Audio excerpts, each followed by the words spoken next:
Namo tassa bhagavato arahato samma sambuddhassa. Namo tassa bhagavato arahato samma sambuddhassa. Namo tassa bhagavato arahato samma sambuddhassa. Okay, dear venerable brother, dear Dhamma friends, so we are discussing Khajjaniya Sutta, which is available in the connected discourses, that is what you call the Khanda Samyukta. And there actually Buddha discuss various aspects of how these aggregates are occupying our mind, and he uses a strong word there. It's very much like they are eating the mind, they are eating the consciousness. So basically how it is happening and how these things are very much like harming the mind is something sometimes we can't immediately understand. So we went through the whole sutta and understanding each and every aggregate and how each and every aggregate is occupying the mind, very much like preoccupation, or sometimes hindering the mind, occupying the mind, eating the mind, degrading the mind, or have like stains in the mind, very much like something that we have to abandon. So therefore the one theme of this sutta is that again and again Buddha highlights that the disciple, rather than building up, he is constantly trying to dismantle. Again, rather than clinging, he is very much like trying to abandon. Rather than amassing, he is very much like trying to scatter things. And rather than kindle, he is trying to extinguish. So what he is trying to extinguish, what he is trying to dismantle, what he is trying to abandon, what he is trying to scatter is nothing but these five aggregates. So whenever we are clinging to any of these aggregates, so that is where we are deluding ourselves, that is where we get burdened, and again that is where the mind get occupied, and ultimately they become very much stored, they become very much occupied, and they become fairly eaten, the mind. So the theme of the sutta is therefore to remove them, abandon them, scatter them, and whatever the burning or agitation happen because of them have to be extinguished. Now we actually have come to the last part of the sutta, and that is where the bhikkhu has completed that. That is where whoever the practitioner has completed that task. That basically means that he is now an arahant. Now with respect to an arahant, Buddha mentioned it differently. So he mentioned, this is called bhikkhus, a noble disciple who neither builds up nor dismantles, but who abides having dismantled. Now he was continuously doing this dismantling process. So whenever they are trying to build up, whenever these aggregates are trying to build up, so he was vigilant, he was mindful, and he is trying to dismantle them. And now that process has completed. Now he has completed that process. So he already done that task. Who abides having dismantled. So he completed that successfully. Now he doesn't want to do anything at all because the task is done. He doesn't have to build it up or doesn't have to dismantle. When there is nothing built up, so there is nothing to dismantle. So he already continued the dismantling process. Now it is completed. Similarly, Buddha mentioned, who neither abandons nor clinging, but who abides having abandoned. Now, whenever mind habitually grasp, whenever mind habitually clung to something, now he was vigilant, the mindfulness has indicated him. As a result of that, he was able to abandon that. So this abandoning process, this letting go process has continued for a fair amount of time. So as a result of that, now he has completely abandoned the thing, completely let go of things. So there is nothing remains in the mind. So as a result of that, now he has nothing to abandon because nothing is clung to. There is nothing grasped. So he simply completed this abandoning process. So he just remained calm, quiet, still. On the other hand, Buddha mentioned who neither scatters nor amasses, but who abides having scattered. So very much like the same theme continues, where Buddha mentioned, now previously, whenever we are identifying with any kind of an aggregate, suppose we are recognizing this is my body. So with respect to that feeling, with respect to that identification, so much of other thoughts may come to the mind, so much of other perceptions come to the mind, feelings comes to the mind. So it's a kind of an amassing of different aggregates. Whenever we cling to one aggregate, the other aggregates also start supporting it. So it's very much like building up. But now he continuously saw that process, noticed that process, and he, rather than promoting that process, he started scattering that process. Now that scattering has completed. Now no more amassing happens, no more building up happens, so there is nothing to scatter. On the other hand, Buddha mentioned who neither extinguishes nor kindles, but who abides having extinguished.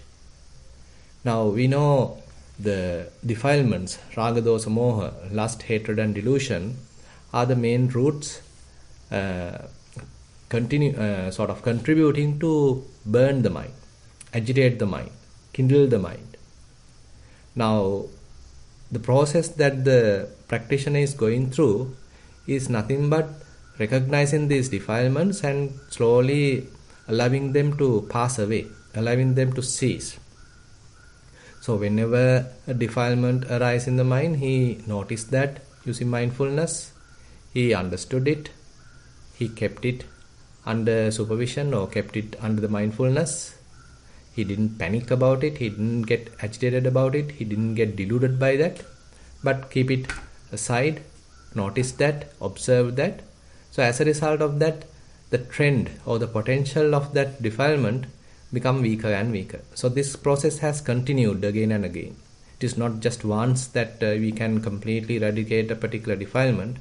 Whenever it is surface up, so we need to recognize it and notice it, acknowledge it, and without attached to it or getting deluded by that, we have to maintain a kind of a distance observation. As a result of that, that particular trend, that habitual tendency has weakened, and as a result of that, it gets ceased. So ultimately, when we repeat this process again and again, so the defilements are getting weaker and weaker and ultimately completely uprooted.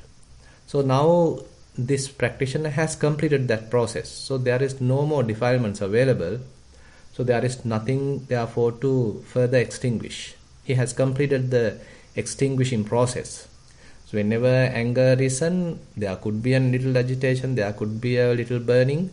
So that has been extinguished again and again. Whenever lust arisen in the mind, so he noticed that there's a little burdening, there's a little burning, there's a little, say, kindling going on, and he noticed that and he slowly calmed it down. He continued that process. Now everything very much like a fire completely extinguished. There is nothing remains, no more flames. So there is no more extinguishing is needed. So that's why Buddha mentioned here, he neither extinguishes nor kindles, but who abides having extinguished.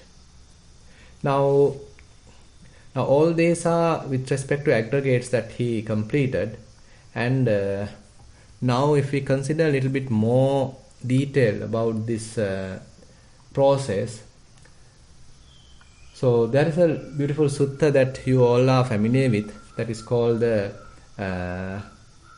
Bahya Sutta, where Buddha mentioned or basically preach a very short discourse to Bahya in the Udana, and there he mentioned very interesting instruction to Bahya with respect to restrainment. Probably you have heard about the story that Bahya thought that he is an arahant, and then one of his previous friend, now who is a celestial being, understood his thought and he know that he is not an arahant. So out of compassion he appeared in front of him and he mentioned that you are not an arahant and you are not even in the path of the arahanthood. And then Bahya asked, who is the arahant? Where can I know, from whom that I can know the path to arahanthood?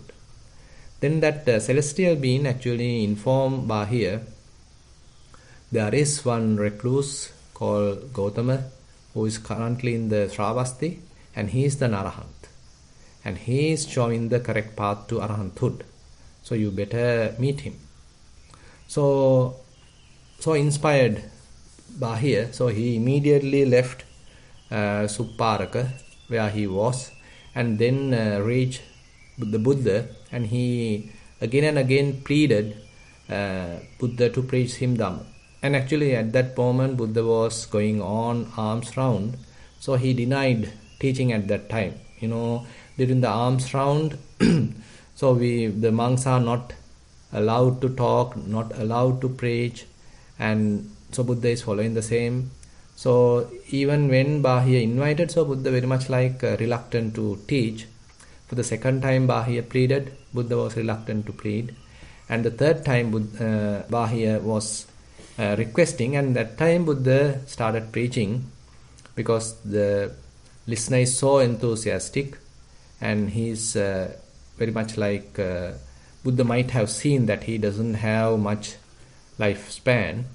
So that could be another reason that Buddha started preaching.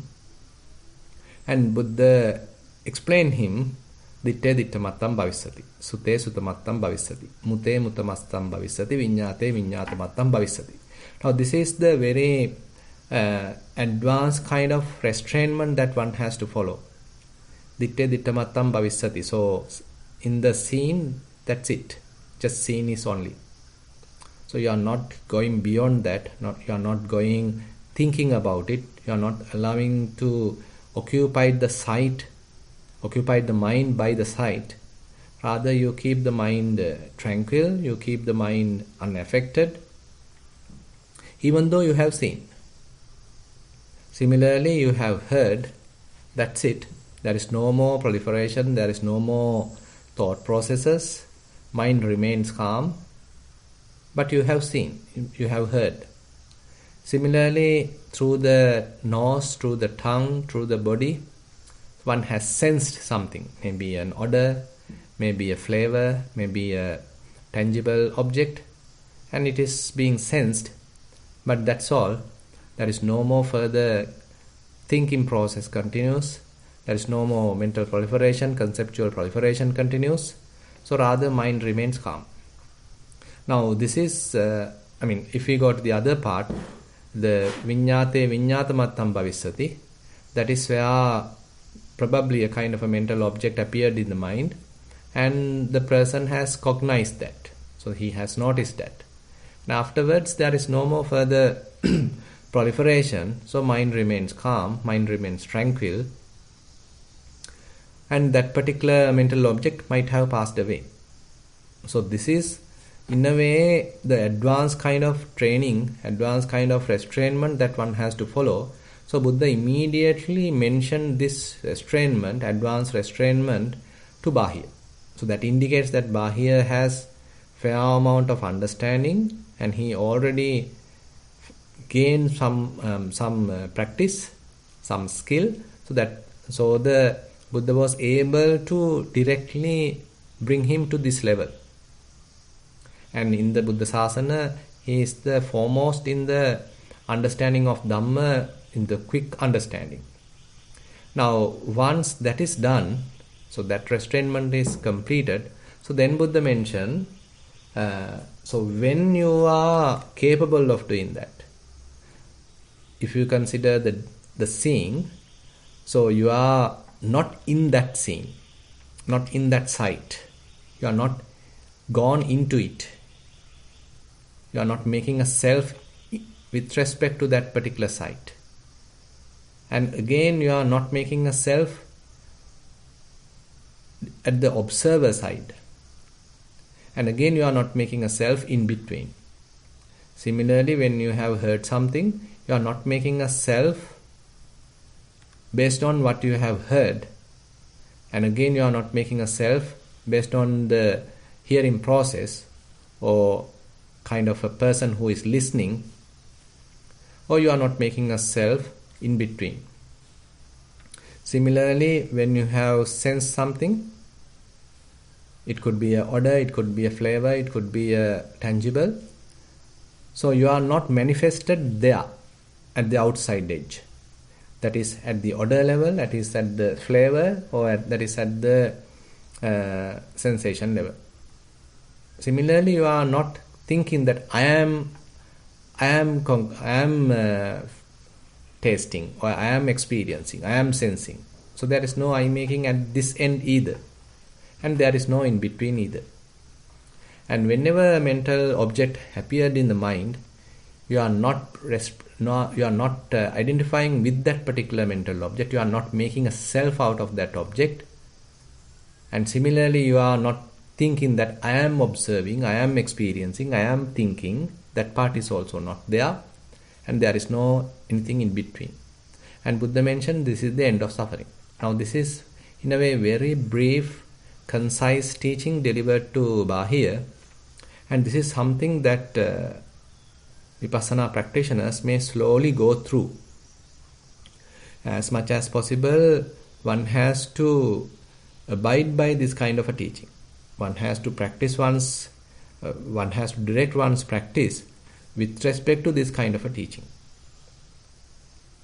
So it is not immediately that we won't be successful, but the indication is here, the guideline is here, that one has to have that kind of a completely free mind. There is no I making happens at the external end. It doesn't happen at the internal end. It doesn't happen in between. So completely free from I making, mind making, self making. And on the other hand, there is another interesting sutta called Sanda Sutta. So there Buddha actually explained how one is continuing one's practice without getting identified at any level. Now this is a very interesting sutta available in the I can't remember where it is. I think in Anguttara Nikaya. So where Buddha mentioned Evameva ko sanda bhadro purusa janiyo aranyagatopi rukkhamulagatopi sunyāgāragatopi na kāmarāga pariyuttitena cetasa viharati na kāmarāga pariyetena uppannassa ca kāmarāgassa nissaraṇaṃ yathābhūtaṃ pajānāti. No na kāmarāga pariyetena uppannassa ca kāmarāgassa nissaraṇaṃ yathābhūtaṃ pajānāti. Now he is just continuing the practice, started with the kind of a vipassana process. There Buddha mentioned that particular practitioner, now addressed to Venerable Sanda. And Buddha mentioned he may be sitting in the forest, maybe under a root of a tree. And now, na kāmarāga pariyuttitena cetasa viharati. Now you know that the mind can get occupied various lustful thoughts, various sensual desires. Now this particular practitioner is trying to keep his mind free from any of these sensual desires. Now that is coming, that we can connect even to the Khajjaniya Sutta. So whenever we are thinking any kind of a object, suppose it is a beautiful, pleasurable object, so slowly we start having kind of a signs about it, marks about it, various perceptions about it. Now some pleasurable feelings are arising. Now further thoughts are going on, further thinking going on, further fabrications going on. We are adding our own likes and dislikes onto it. Now the mind gets established, consciousness established. So that basically means we are accumulating the aggregates. We are developing or very much like building up the aggregates. But on the other hand, so when one notices that sensual desire arisen in the mind and keep abandoning that, letting it go without promoting it or without fabricating it, without getting deluded by that, so again mind become calm, clean, clear. So no further building up happens. So that is what even here happen. Whenever a sensual desire is there, available, arisen, so Buddha mentioned, so this particular practitioner keep abandoning that. And uppannasaja kamaragasa nissarana yatha bhutam pajanati. Now he know where to put his mind. So when sensual desire has arisen, where to very much like establish his mind, rather than, not only abandoning, where to keep the mind again. So that is where we can say kind of the temporary release. So the practitioner has already recognized kind of a release state of the mind, free state of the mind, even though it is temporary. So again and again he is trying to abide by that temporary release, where there is no eye making, there is no mind making, there is no grasping, there is no establishment of the consciousness, even though it is temporary. Now he knows this as the refuge. He is using that as the refuge. Now similarly Buddha mentioned na vyapada pariyuttitena cetasa vihirati. Now whenever some sort of anger arisen in the mind, sort of a hatred arisen in the mind, resentment arisen in the mind, the similar process he has to continue. He needs to notice it, recognize it, and have kind of a distance observation, let it calm down and let it go, and now you are resting. Again your mind is very much established on that temporary freedom. So this process has to be continued again and again. So same thing Buddha mentioned to other defilements, other hindrances. And interestingly, so the interesting statement in this sutta is he mentioned, so neva pataving nissaya jahayati. Now he continues his practice, but not established on the earth element. The apang nissaya jahayati, not established on the water element. The tejang nissaya jahayati, not established in the heat element. The vayang nissaya jahayati, not established in the air element. The akasanan chayatanan nissaya jahayati. So that means his mind is not established in the infinite space. So that is the, we can say the fifth jhana, the first arupa jhana. The viññānañ chāyatanan nissāya jahayati, not established on the infinite consciousness. The ākiñcaññāyatanan nissāya jahayati, not established on the nothingness. The nevasaññāyatanan nissāya jahayati, not established in the neither perception nor non-perception. The idhalokañ nissāya jahayati, his mind is not established anything in this world. The paralokañ nissāya jahayati, his mind is not established in anything with respect to another world. Yampidang dittang sutam mutang viññātam pattam pariyesitam anuvicharitam manasa tampi nissāya na jahayati. Now again kind of a general term. So there are things that can be seen, there are things that can be heard, there are things that can be sensed through the nose, tongue, body. There are things that can be cognized through the mind, and there are things that you can even investigate, explore through the mind. Tampi nissāya na jahayati. And he is not making his mind establish any of these. He is continuing his practice, by the way. Tampi nissāya na jahayati. Jahayati cha pana. But he is continuing the practice, he is developing kind of a jhana, but not with respect to any of the elements, not with respect to any of the arupa realms or arupa jhana, and similarly not with respect to any of what is cognized, sensed, heard or seen.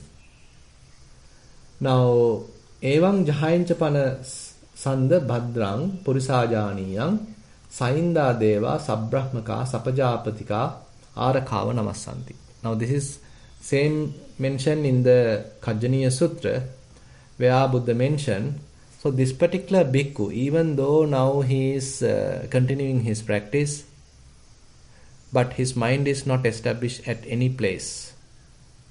You can see not in the rupa realm, not in the rupa jhana, not in the arupa jhana, and not whatever the things that he is cognized through any of the faculties to the eye, ear, nose, tongue, body and the mind. So none of those objects coming through those senses are his object of meditation. He's not using any of those objects as his object of meditation. In other terms, his mind is very much like objectless. There is no particular object of meditation. He's trying to keep his mind completely free, unattached, unassociated. Now in the Khajjaniya Sutta, so this process has completed by the Arahant. So there Buddha mentioned, for this particular Arahant,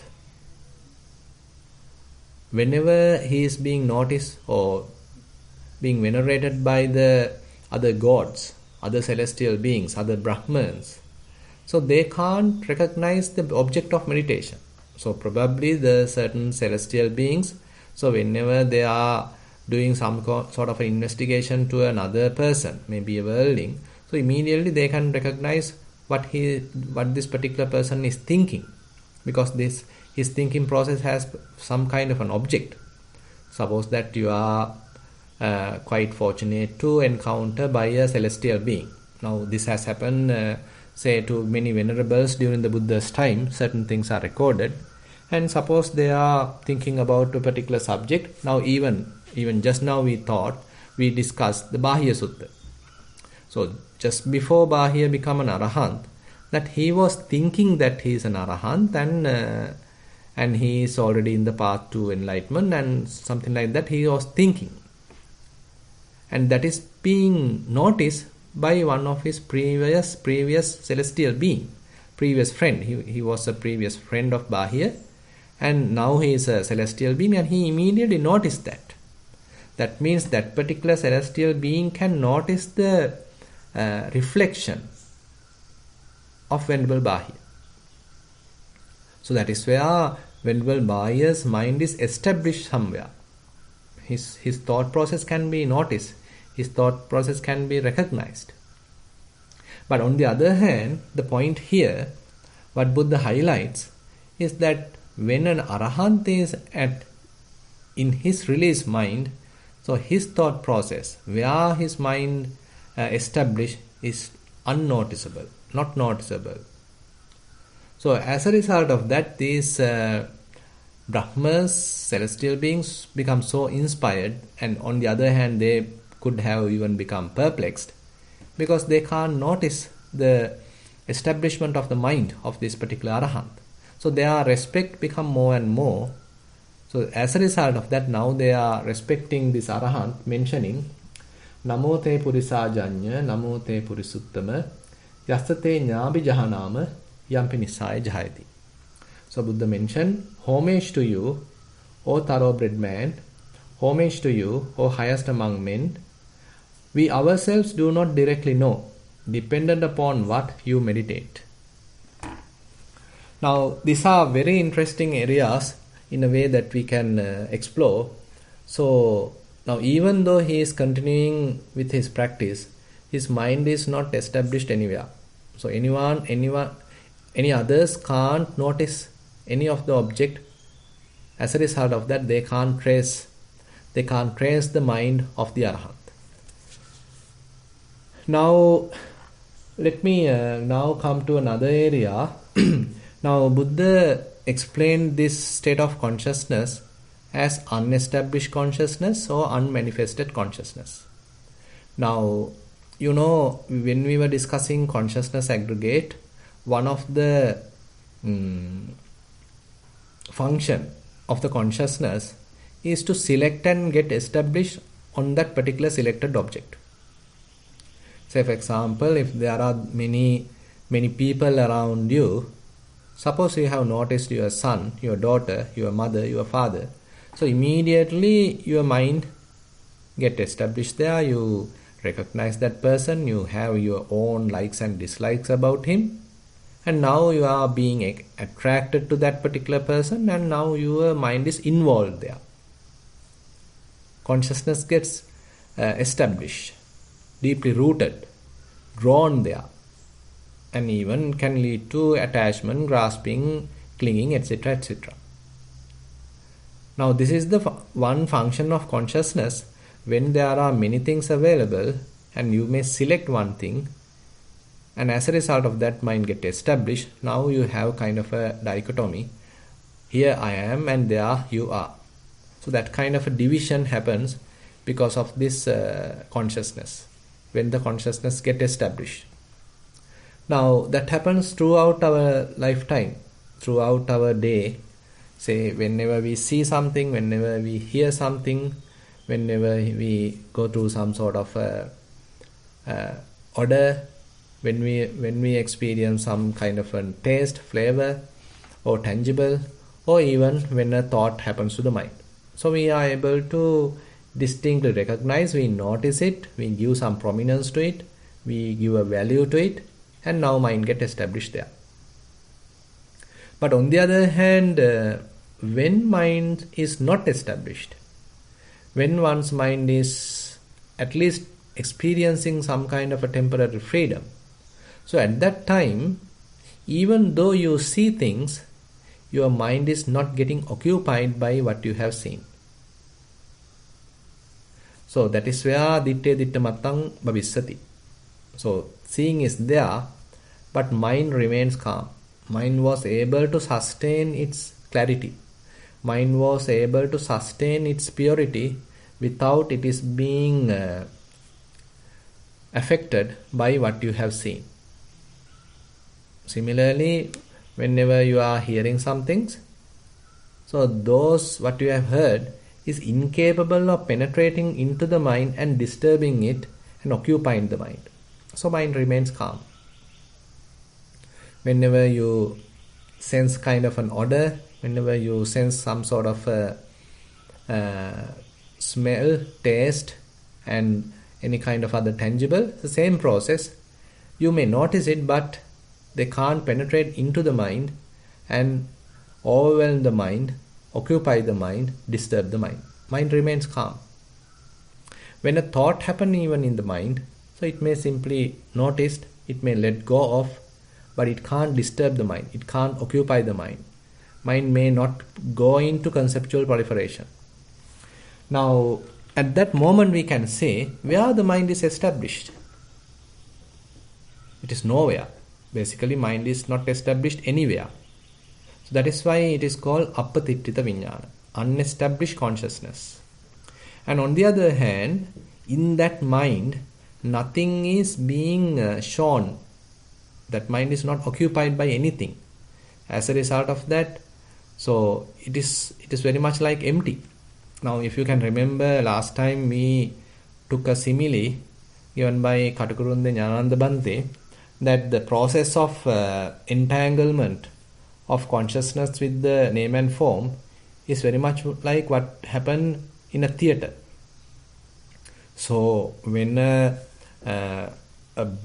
very say pure white color screen is available, it is right now not visible because the theater is completely dark.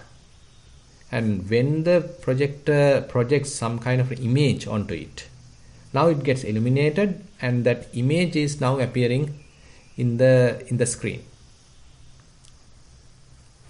So we as the spectators get attracted to that particular image, whatever the scene, and we immediately go to a kind of a imaginary world, whatever depicted by that particular image, and we are there. We are manifested somewhere else. Now, not in the theater. Even though we are sitting on a chair, we forget it. Even though we are seeing a movie, we forget it, and something imaginary has become real to us. So, same thing happens in our mind. So, when the consciousness is occupied by some kind of a name and form, so that name and form appear very real, quite valuable, quite important. So we give more prominence to it and we get attracted to it. We think it is the true thing, and ultimately consciousness fully get occupied by that name and form, and we are there. We are completely overwhelmed by that. But on the other hand, if this consciousness is empty, It doesn't have any kind of a name and form to represent. Consciousness remains completely pure. We can call it as pure consciousness. We can call it as unmanifested consciousness. And this consciousness is not established anywhere. So that's why it is called unestablished consciousness. And since it is not manifest, there is nothing manifested there, it is called unmanifested consciousness or anidassana vijnana. So in the another sutta available in Digha Nikaya, Kevadda Sutta, so Buddha gave another explanation to this Arahant's consciousness. Vijnanam anidassanam anantang sabbato pabhang etta apocha patavi tejo vayo nagadati etta digancha rassancha anunthulang subasubang etta namancha rupancha asesang uparujjati vijnanassa nirodhena ette tang uparujjati. Now this is a very advanced kind of a statement, explanation Buddha is giving to this Arahant's consciousness. Vijnanam anidassanam. So in this particular unestablished consciousness, anantang sabbato pabang. So it is unlimited and it is luminous. There is no defilements at all. It's completely pure. Etta apoja padavi tejo vayo nagadati. All four elements are not find footing there. So there is no even slightest stain coming from these elements, coming from all the different kinds of physical world, is find footing in this particular consciousness. Now if we consider our own consciousness, say you have seen your car, you have seen your children, you have seen your parents, you have seen many stories, you have seen your through the internet, say through the newspapers, through the TV, many things we have seen with respect to the physical world. And some kind of fragments of thoughts or fragments of images may occupy the mind, and they coming as memory to the mind, and those different images time to time occupy the mind, they appear in the mind. So on the other hand, they find footing in our mind, but in the Arahant consciousness it is not there. But he is still living in this world. That's the beauty. He may eat, he may talk, he may see something, and he may go on arms round, and he may maintain his life. But whatever he has associated in the physical world, those segments, those fragments of memories, or the whatever seen, heard, etc., nothing find footing in his mind. And further Buddha mentioned, etta digancha rassancha anunthulang subasubang etta namancha rupancha asesang uparujjati. Now, whenever mind is free from any of those elementary segments, so there is no any kind of dualistic kind of understanding, whether it is good, whether it is bad, whether it is beautiful, whether it is ugly, whether it is short, whether this is long, whether this is large, whether this is small. So these are quite relative terms, what we are making with respect to all these elements. So when elements does not find footing in the mind, so all those subjective terms, terminologies, concepts that we are talking are completely absent. And further Buddha mentioned, namancha rupancha asesang uparujjati. So the name and form, previously name and form is the one sort of tempting the mind, tempting the consciousness, entangling the mind. But now name and form is completely uprooted. Vijnanassa nirodhena ettethang uparujjati. Now here vijnana is the typical established consciousness. So that establishment of the consciousness is completely ceased. No more established consciousness is generated. Say for example, when we are seeing something through the eyes, so if that is quite attractive, our consciousness being attracted there and it is being established there. Now we can call it the eye consciousness well established on what we have seen. So that process is completely absent now. So the eye consciousness, ear consciousness, nose consciousness, tongue consciousness, body consciousness, and the mind consciousness, which are the established consciousnesses, and those are not there, and those are completely ceased. Vijnanasa nirodhena ette tang uparujjati. All those are now completely ceased, completely uprooted. So the mind is completely freed, consciousness is completely freed, not established anywhere, and it doesn't manifest, anything doesn't manifest there. And any physical sight, sound, smells, taste, tangibles does not find any footing. The mental images with respect to any of those physical things does not find any footing in this particular consciousness. Now, another question comes, how this person live in the world? Now, this is another interesting question. Now, when an arahant is available and he has to live in this world, so how he is going to live? That is also actually asked by certain people from the Buddha, and Buddha has beautifully answered that. And Buddha mentioned, this is available in the Arahanta Sutta. So Buddha mentioned, Yohoti bhikkhu arahang katavi kinasavo antima dehadari. Ahang vadami tipi sovadeya mamang vadanti tipi sovadeya. Loke samanyang kusalo viditva vohara mattena so vohareya. Now here one Deva, celestial being, come to the Buddha, approach the Buddha, and he asked, now these arahants also refer that I have mentioned, I have talked. Or else sometimes they mention, they talk to me, he talked to me.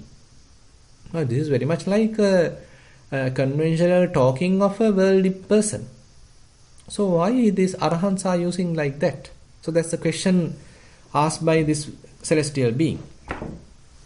Then the Buddha answered him, telling him, Yohoti bhikkhu arahang katavi. Now this particular monk who is an arahant, kinasavo antima dehadhari. He has completely uprooted all the taints and he is having the last birth. This is last birth. Ahang vadami tipi so vadeya. And he is, as you have mentioned, he is referring that I have told, I have mentioned, I have stated. Mamang vadanti tipi so vadeya. And he is also referring as he told me, she told me. So that is being mentioned like that, talk like that. Loke samanyang kusalo viditva vohara mattena so voharaya. And he fully understood the convention of the world. He fully understood the language of the world, the typical communication of the world, and he is skillfully using it. That's it. Loke samanyang kusalo viditva vohara mattena. He is using it for mere communication. That is nothing more than that. He doesn't feel that he is there. He doesn't feel that I am here, even though he refers like that. There is no any conceptual proliferation within him, even though he is using these concepts skillfully.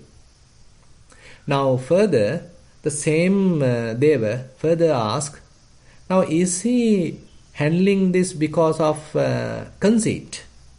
Because when someone is referring that I am talking and he talked to me, so that indicates some sort of I am conceit, asmimana, within his mind. So this particular celestial being is asking now, is this reference, is this conventional talking, does it indicate any kind of remaining conceit within him? Then Buddha said no. Buddha mentioned, Pahina manasa na santi gantha. Vidhupita mana gantassa sabbe. So viti vatto manyanang sumedo ahang vadami tipiso vadeya mamang vadanti tipiso vadeya loke samanyang kusalo viditva vohara mattena so vohareya. So Buddha mentioned here with respect to the conceit.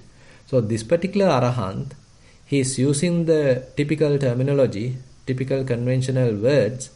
He talked to me, I talked to him, or I have preached Dhamma, and I have listened Dhamma, whatever that conventional terminology he is using, pahina manasa, without any conceit. And for the one who is free from conceit, there is no any kind of mental entanglements. And vidhupita managantasa sabbe. So he has abandoned all those entanglements available in the mind. No more entanglements. So vitivatto manjanang sumedo. So he is now a very wise person. He has abandoned all conceptual proliferation. Manjanang. Manjanang means I with respect to I am, there is a different kinds of concealment, different kinds of thought proliferation. So in this particular wise person, there is no such proliferation at all.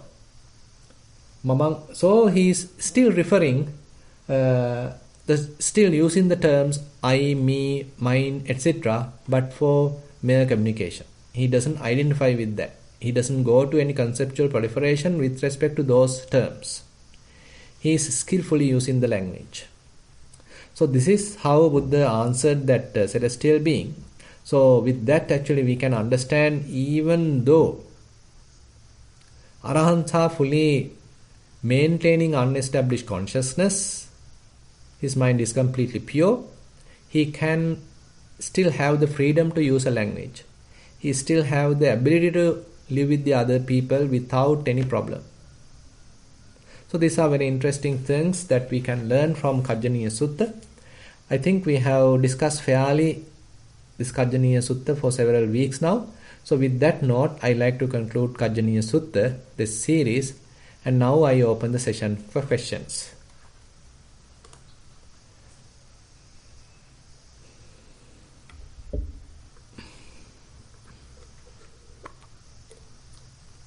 Jennifer, are you sleeping? Oh, Bante, I didn't hear you say we're finished with the Dhamma talk. Okay. So I finished the Khajjaniya Sutta series and the Dhamma talk also. Okay, thank you, Bante. Sadhu, sadhu, sadhu. So now we'll proceed to the Q&A portion. If you'd like to ask a question, please raise your hand, or you may also send them via the chat.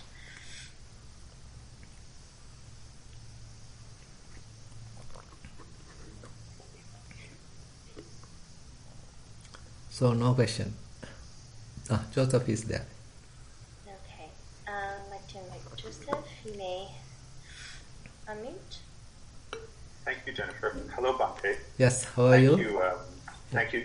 Thank you very well. Thank you very much. Okay. That was wonderful, the sutta. So my question, do you think it is humanly possible to attain arahantship? Is it something that is an ideal? No. Or is it really something?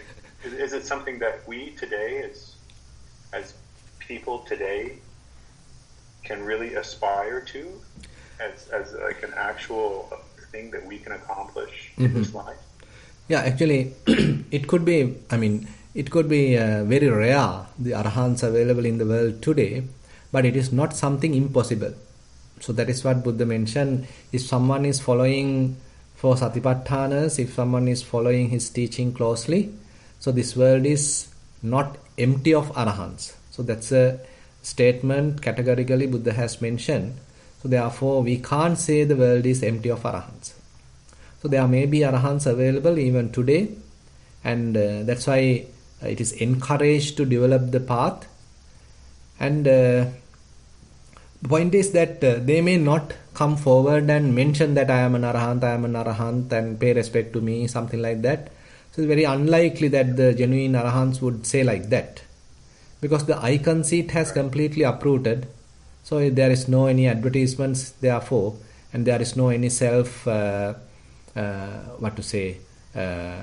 display or showing off, because all these advertisements show off and trying to show the presence is coming because of our I conceit.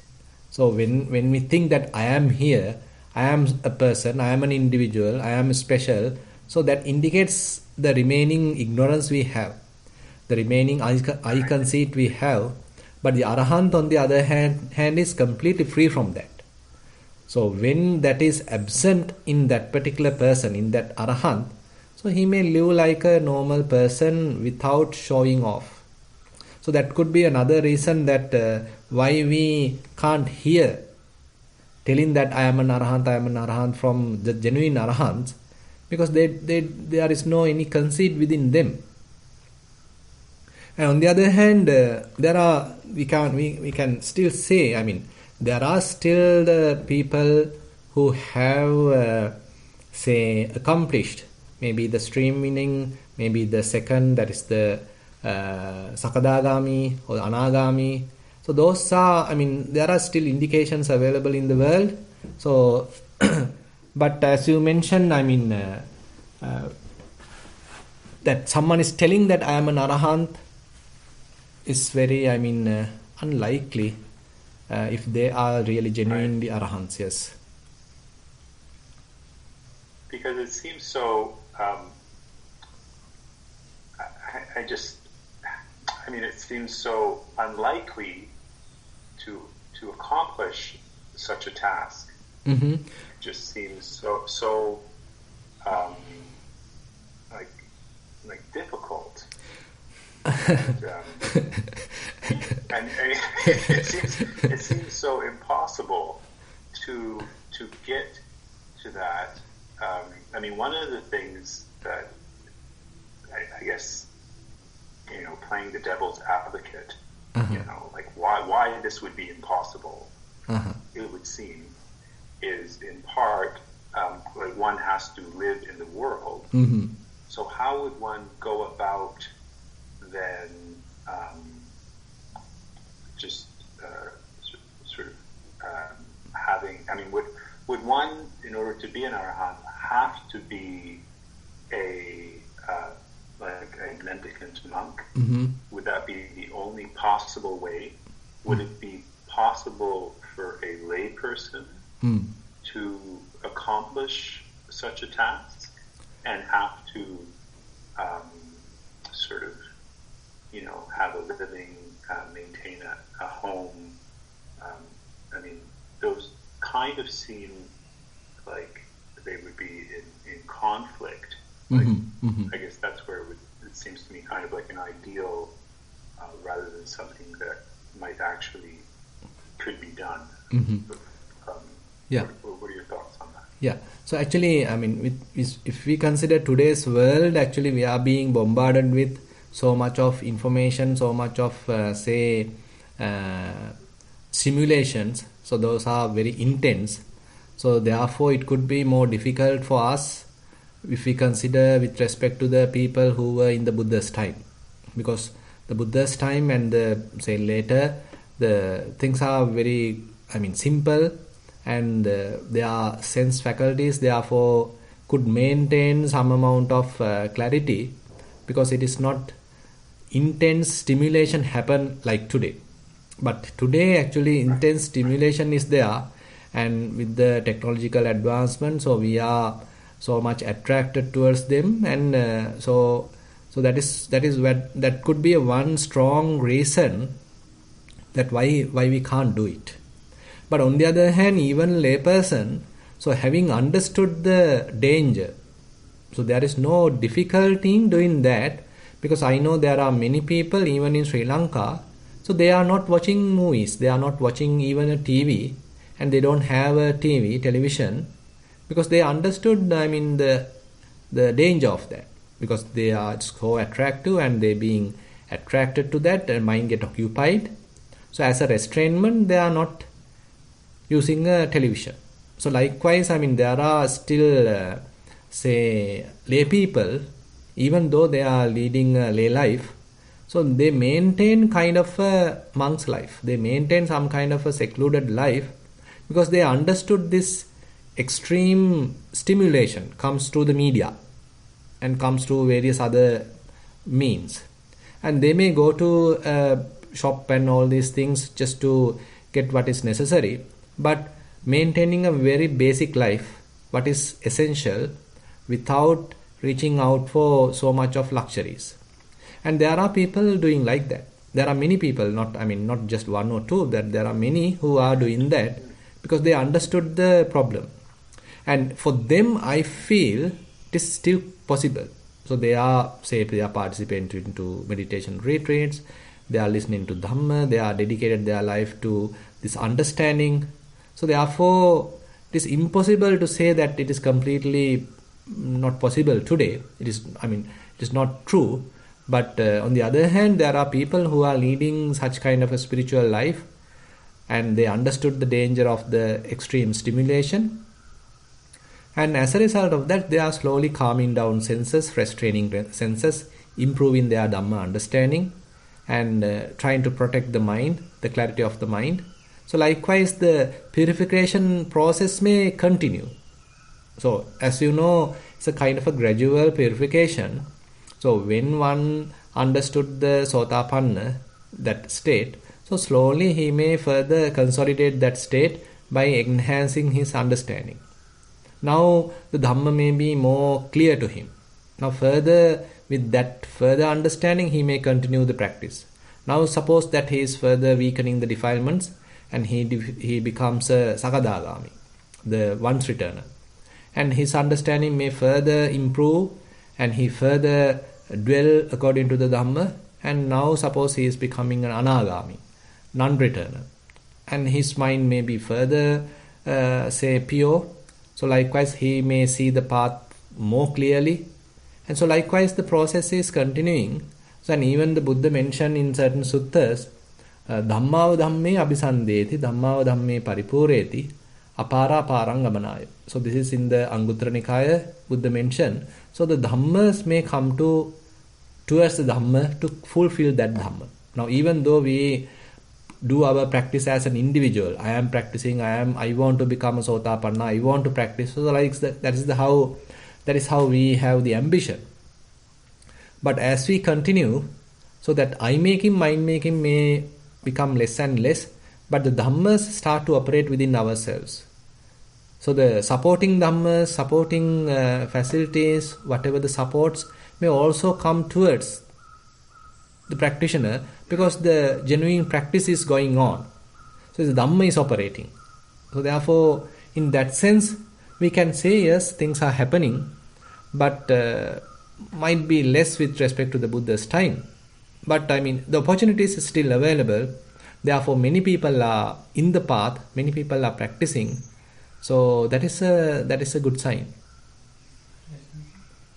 Well, that's very inspiring. I appreciate hearing that very much. Yeah. Thank you, Bhante. Okay. Yeah. I'm not sure if you can hear me or not, but yeah. So there's another question coming from our Venerable Sudhira, so he's here. Yeah. It's more of a comment, Bhante. Yeah. So an example of a layperson who lives that life and has a very powerful meditation practice because of it would be someone like Delson Armstrong, because he also doesn't he wears lay clothing and things, but he doesn't work for money. He lives off of generosity of others. He just teaches Dhamma and meditates and learns the suttas. He has a kapya and everything, and he lives very free that way. Exactly. So away from sensual pleasures, away from family life and kids and bondages. Correct. But still not in the robes. So correct. Yeah. But I have heard that he would like to ordain, so that's a good. Like to ordain, yeah. So actually, there's another comment coming from Venerable Sudhira. So actually, there are teachers who are leading, meditation retreats, and they are not using money. They are completely dependent on the generosity of the others. One example is Delson Armstrong. So he lives in USA. So he's a meditation teacher and he speaks some deep Dhamma and not doing any kind of sensual pleasure related activities. Rather, depending on the generosity of the others, he continued to teach Dhamma. And so likewise, there are such teachers, Dhamma teachers, practitioners who are advancing their practice and living according to the Dhamma. Now even during the Buddha's time, Actually, Buddha mentioned about the Gatikara. Gatikara is an anagami, non-returner. Actually, before our Buddha, the previous Buddha was the Buddha Kassapa. So at that time, Gatikara has become the main supporter of the Buddha Kassapa, and he is a non-returner. He's an anagami. So the way of life he lived is very interesting, and he actually prepares the pots. But he doesn't do any kind of a business with the pots. Rather, he keeps his pots outside, and whoever like, they can take the pots, and as an exchange, they can keep something useful. Say, some person may take a pot, and as an exchange, he's keeping some amount of rice. Another person takes a pot, and he keeps another valuable, whatever it is. So this is how he is maintaining his life, even protecting the blind parents. So likewise, say non-returners. So since they are completely free from any sensual desire, even though they are living in the typical world, there may be kind of a change in their lifespan or lifestyle with respect to other people. So they may live a very simple life, basic life, not into much of an advertisement, not into much of showing off, maybe not into big kind of a business, but living a very exemplary life. So there are people like that even today, and they are leading a very spiritual life. So therefore we can't say that the whole world is rid of any of these spiritual people, and still I feel that the potential is available, and people are, even amidst all these difficult situations, people are leading in that side.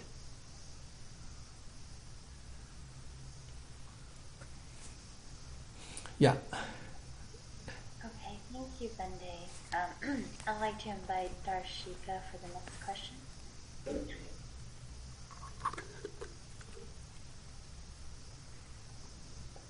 Darshika, you may unmute.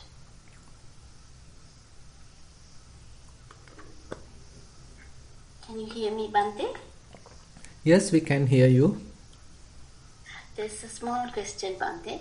Just want to find out when you are in this unestablished consciousness, do you go into jhana?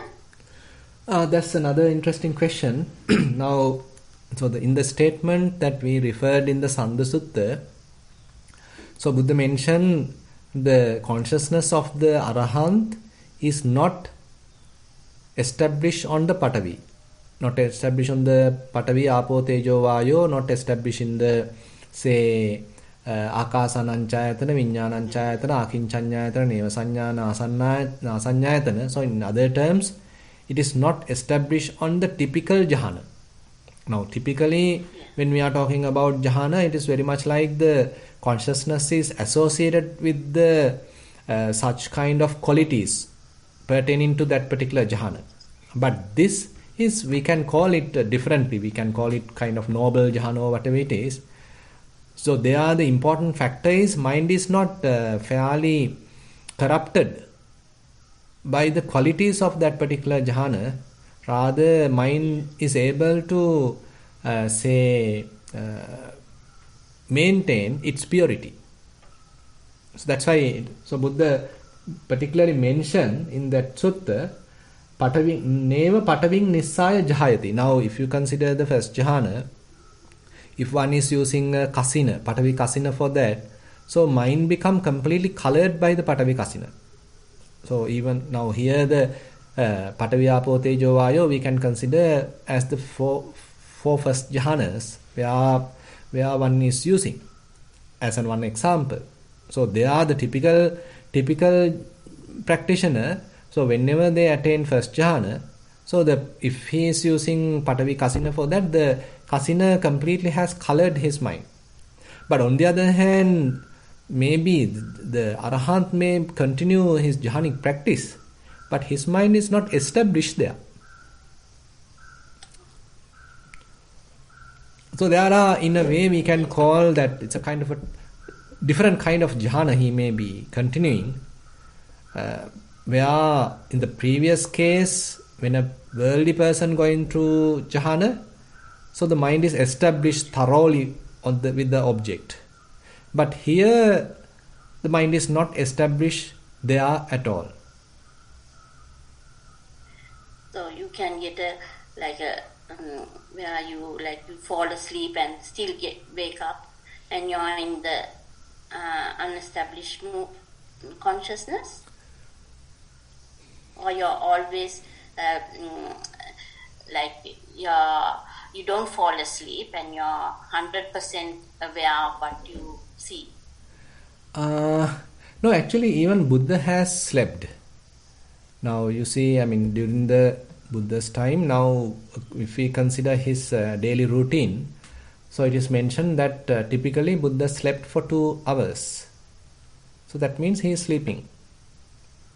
So we can't say that while he is sleeping, maybe while he is sleeping also his mind is not established anywhere. So that could be more reasonable to say, because we can't say while sleeping his mind is established in a particular place. Even while sleeping, his mind is not established, but the body is taking the complete rest, and mind is completely resting also. And since, say, even the daytime, since the mind is not established and mind is remaining or maintaining its restful state, so he might not feel kind of tiresome, because there is no tiring factors, those are the defilements available in the mind. So that's why, the body only needs the fair amount of rest. So that is why Buddha may have to sleep. Other than that, the mind is already restful. Also, Bhante, is there a value in going going beyond 1 hour, over 1 hour doing the meditation? Is there any value if you can stay on to go on till you get bored? Yeah, is it just 1 hour? Yeah, there may be advantages and there may be disadvantages as well, that we need to see depending on the situation. Say while you are continuing your practice, suppose that you are at the beginning your mind is little scattering, wandering, and slowly you are building up mindfulness, and now mindfulness is well established. This is if you are going into the anidassana state, we are temporary moments of free empty space. Then if you can stay, is it worthwhile to go longer? Right. Yeah, definitely. That depends. That's what I want to tell you. Now, say when one achieves this temporary freedom, when one achieves this, a mind which is free from any attachment, so one needs to, get used to that. So one has to further and further enhance that, so that one can maintain that for a long time. Say at the beginning it may be only for a short time, maybe 5 minutes. But 5 minutes is not enough. So you need to enhance it to 10 minutes. You need to further enhance it to 20 minutes, 30 minutes, 40 minutes, 1 hour. So likewise, you have to consolidate that. Now the mind becomes fairly familiar with that state, and now you should try even to get that during in the walking meditation. More and more you need to be familiarized with this state of mind, because mind is fairly cultured or fairly programmed, conditioned to be with objects, entangled with objects, grasping objects. But now only we are introduced to a state where there is no grasping. Now this new state has to be further cultivated, further introduced to the mind. Now we are getting more and more familiar with that state of mind. Suppose now you are able to maintain that while in the sitting, while in the walking, while you are driving, while you are eating, etc., etc. Means now mind has fully understood that state, fully established in that state. But on the other hand, it doesn't mean that you can't see, hear, smell, taste, you, etc. Yeah. Sorry. Yeah. Can you hear now?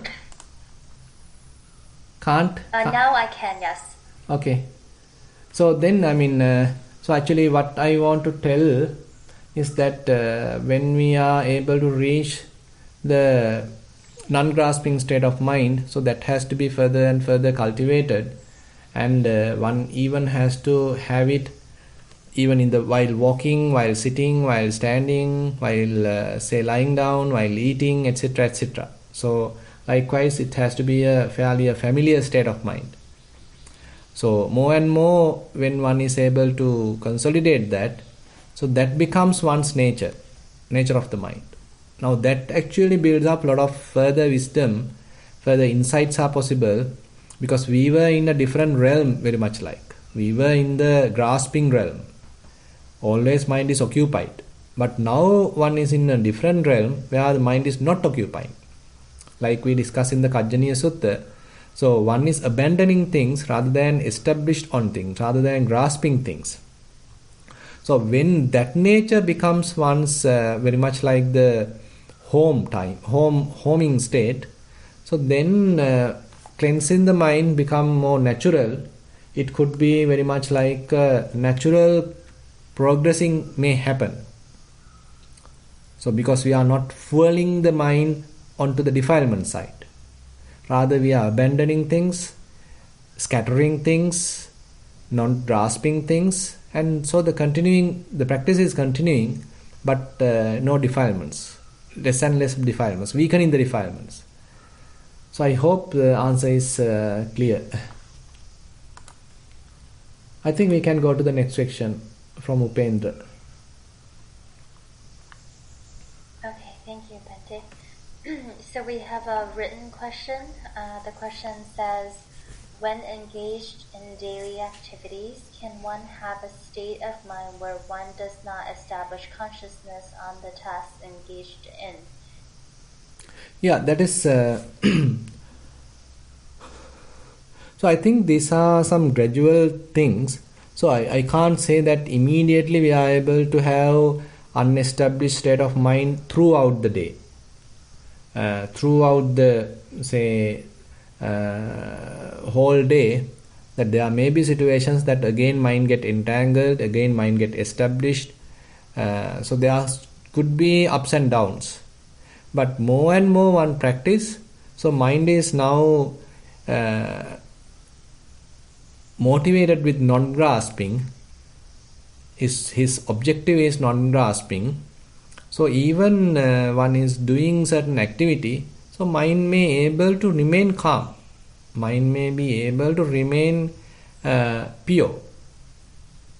Now, for example, now if we consider Buddha's situation, now there are certain observations made about him. So it is mentioned that while eating, so Buddha still feel all the different kind of flavors. But mind is not entangled in those flavors, even though he feel them. So that means, suppose that you are doing another activity. So you may be doing this activity, consciously you may be doing it, but mind remains calm. Mind does not lead to any conceptual proliferation. So absence of conceptual proliferation is the key thing.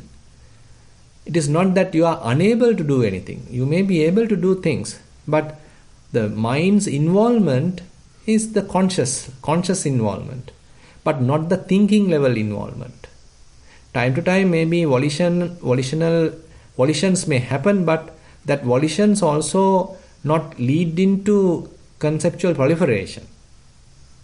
Kind of fragments of say directions, how to do, what to do, etc. come into the mind. That's it.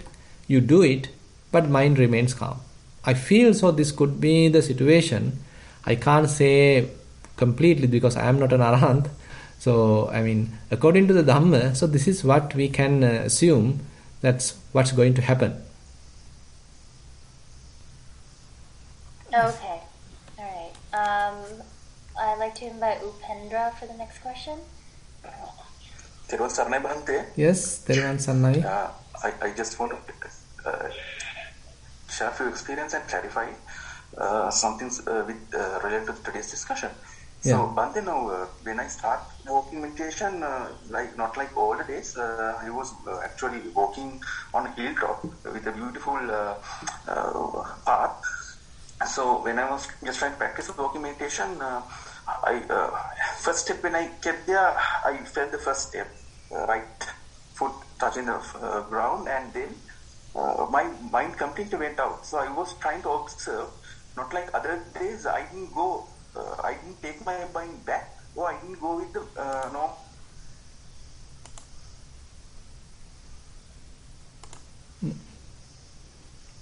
Yeah.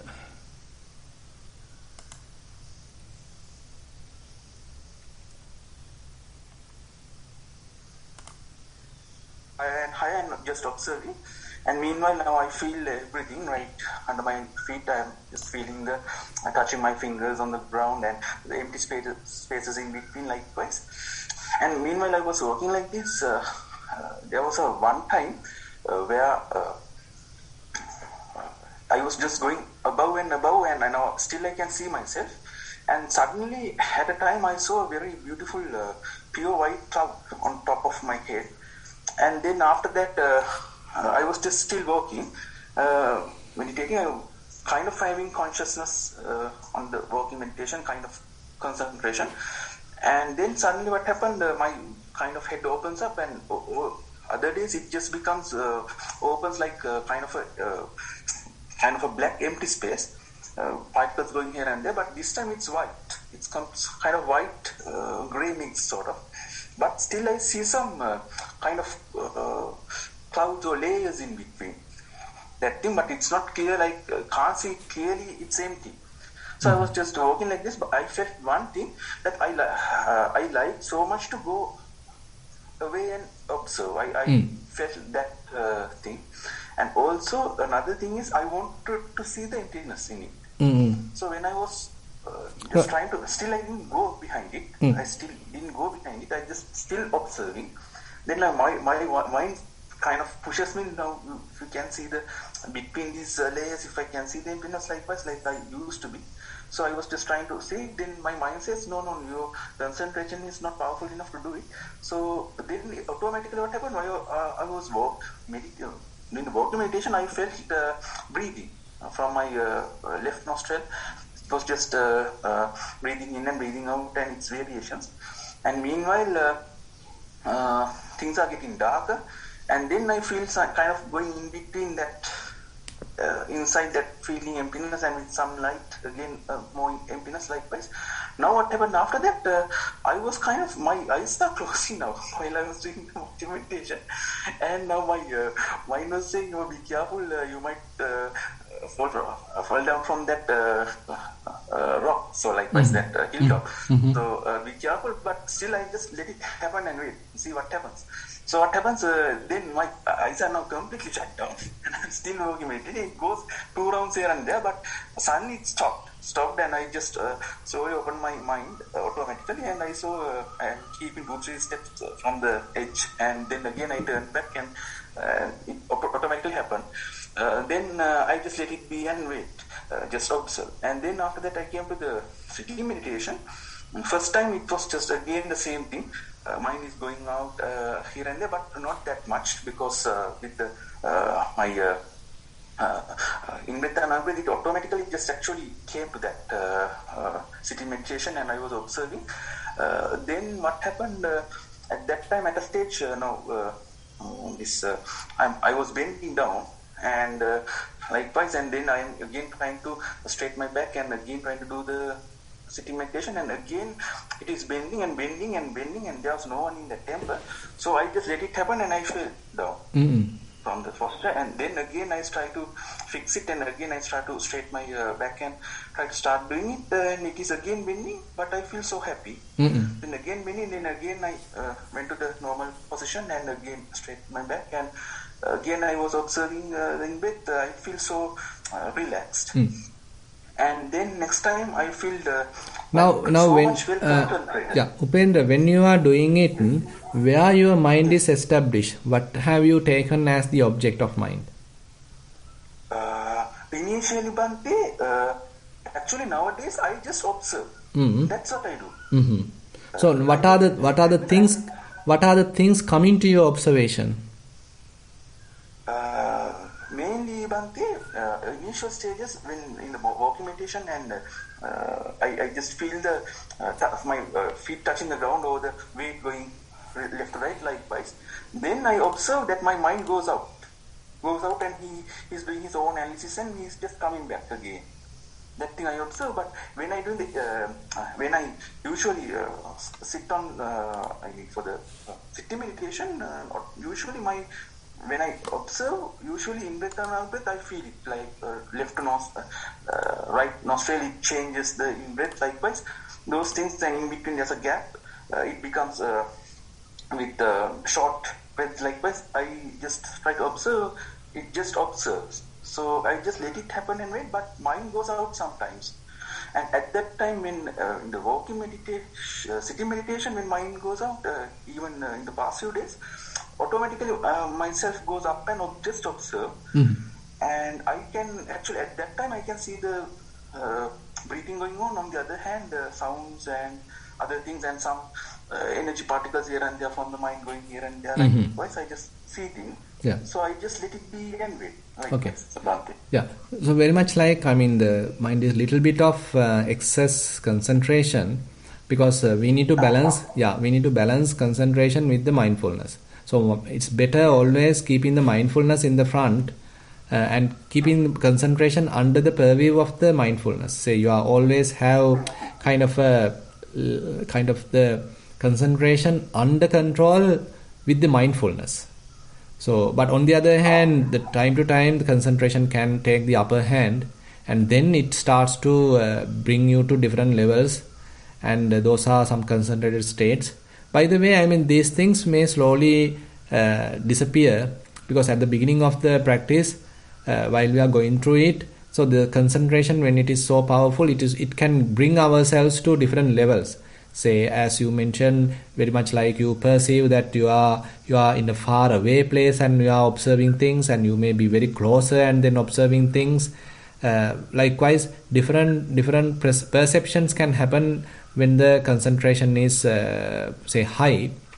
By the way, while you do walking meditation, do it naturally. Keep your eyes open and closely pay attention to the various phenomena available at your soles, and what really happens to those phenomena. Say, for example, what happens to all these touching sensations, how they are coming, how they are rising, how they are changing, how they are disappearing, and what other sensations are available at the soles. So likewise, you do further investigation while you are walking, so that would be much better. That further improves the mindfulness and clear comprehension, and that is what we need to bring up. And currently it seems more than that, the concentration has taken the upper hand. Yes.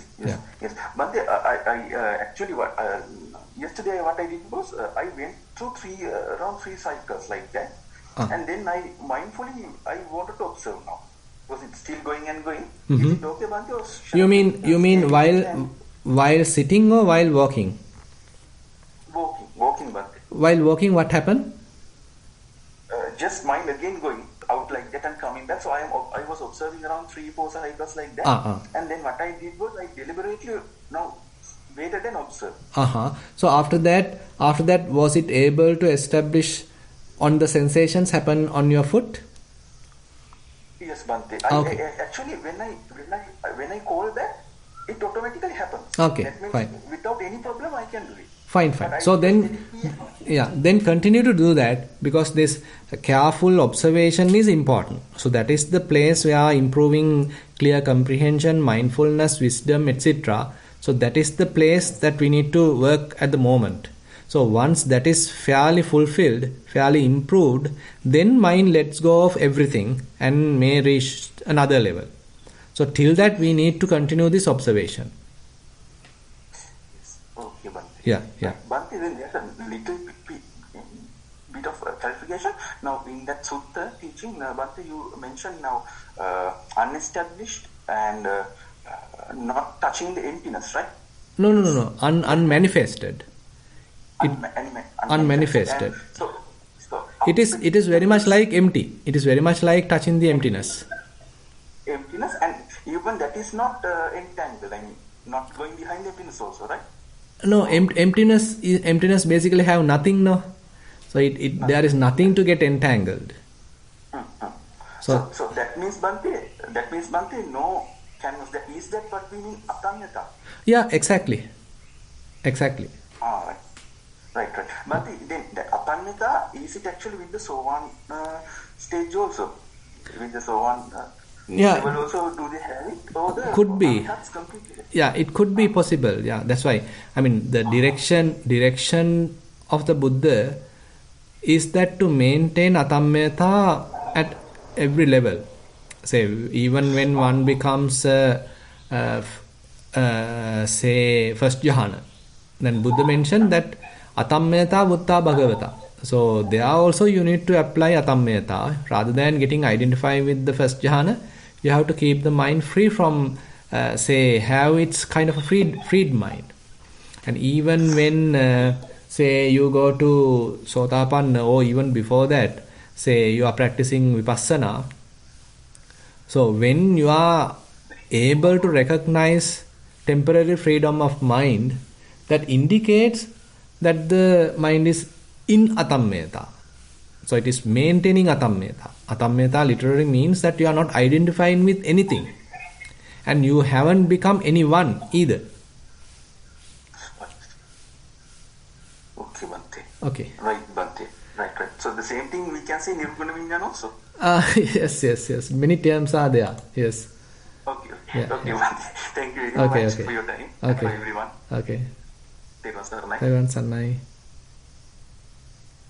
Thank you, Bhante. Okay. I believe that's the last question. Okay, then we can wind up the session. I think, Jennifer, now line is clear, right? Yes, it's very clear now. Very clear now. I think there is something happened in the network. Now I was able to resolve it. I think I now know the problem, but anyway, time is finished. Now we will conclude today's Dhamma discussion, Dhamma teaching. And with this, actually, we were able to accumulate some merits. Let's share these merits with all the celestial beings, all the past relatives, and whoever in need of merits. And let's wish these merits help us also to attain path fruition, Nibbana. While keeping these good wishes in our mind, let's recite the traditional verses. Ettavata hehi sambatang punya sampadang sabbe deva anumodantu sabba sampatti siddhya. Ettavata hehi sambatang punya sampadang sabbe bhuta anumodantu sabba sampatti siddhya. Ettavata hehi sambatang punya sampadang sabbe satta anumodantu sabba sampatti siddhya. Akasattha ca bummattha devanaga mahiddika punyantang anumoditva chirang rakkhantu sasanang. Akasattha ca bummattha devanaga mahiddika punyantang anumoditva chirang rakkhantu desanang. Akasattha ca bummattha devanaga mahiddika punyantang anumoditva chirang rakkhantu mamparang. Idang vo ñātīnaṃ hotu sukita hontu ñātayo. Idang vo ñātīnaṃ hotu sukita hontu ñātayo. Idang vo ñātīnaṃ hotu sukita hontu ñātayo. Imina punya kammena mame bala samagamu satang samagamu hotu yava nibbana pattiya. Imina punya kammena mame bala samagamu satang samagamu hotu yava nibbana pattiya. Imina punya kammena mame bala samagamu satang samagamu hotu yava nibbana pattiya. Sadhu, sadhu, sadhu.